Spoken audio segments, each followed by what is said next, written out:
Hello, welcome. My name is Gary Gibbs, and I'm talking about David Bowie, basically. Um, it was kind of strange. I remember when he died in 2016, and I wasn't in a very particularly good place. I just split from my girlfriend. Um, I remember leaving her flat and jumping on my bike and taking this very, very sort of melancholy journey on the way home, feeling quite sad and quite bitter and lonely. And I got into my flat, put on the radio, and heard the passing of the very great man himself. And it was kind of strange because the sort of mood I was feeling about my girlfriend was almost usurped by Bowie's passing. And I just spent the whole day mourning, basically, and it was very, very, very, very, very sad. Talking about David Bowie, I think I was a bit too young for Bowie when he first came out as Ziggy. But his image was so iconic because it was kind of strange. I lived round the corner from his very great performances at the Hammersmith Odeon, and you could never ever forget that wonderful image he had with his face sort of embezzled in paint and in drawings and art, and his eyes closing. That was just so iconic. How can you forget it? I also remember him doing Starman on Top of the Pops, and for a lot of people, that was almost a seminal, epochal moment in pop music. It was an apex, a new journey, a new trajectory. So, yes, it was very, very, very sad.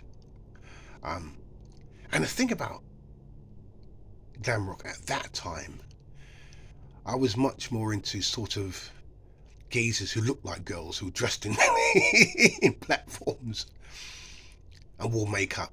Things like Mud and Sweet. I don't remember Mark Bolan, but that was kind of glam rock. It was almost avuncular glam rock. And Bowie was always in and out of my life, basically, because Bowie was far too peripatetic to keep up. He was in far too many guises and too many musical genres. But I always remember incidents like him at Victoria Station, sticking a Nazi salute at Victoria Station. So Barry was always omnipresent in that kind of sense. He was always part of your life, albeit kind of succinctly. But he was there. And the great thing about Barry, and the sad thing about Barry, and the great thing about Barry, especially with his passing, is that I think when somebody goes, you can look back and introspect at their body of work.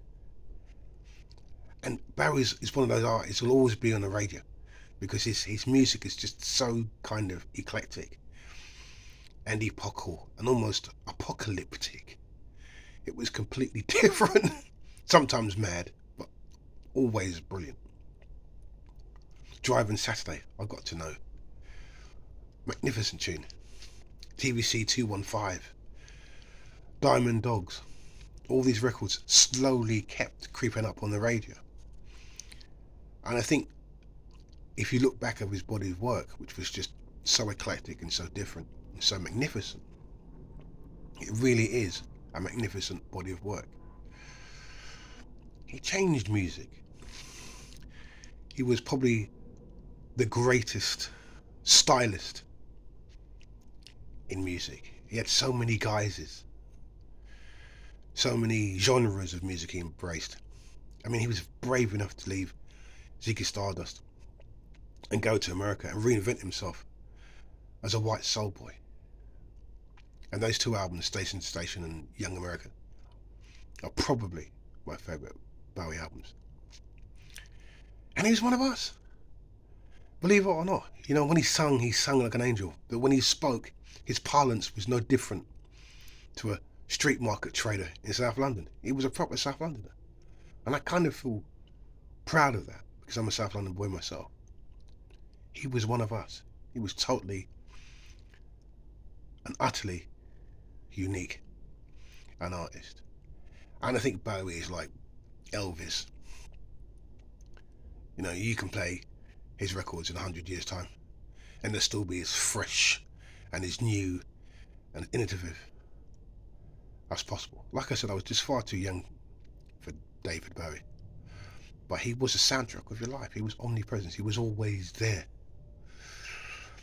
Rest in peace. Thank you very much. Goodbye.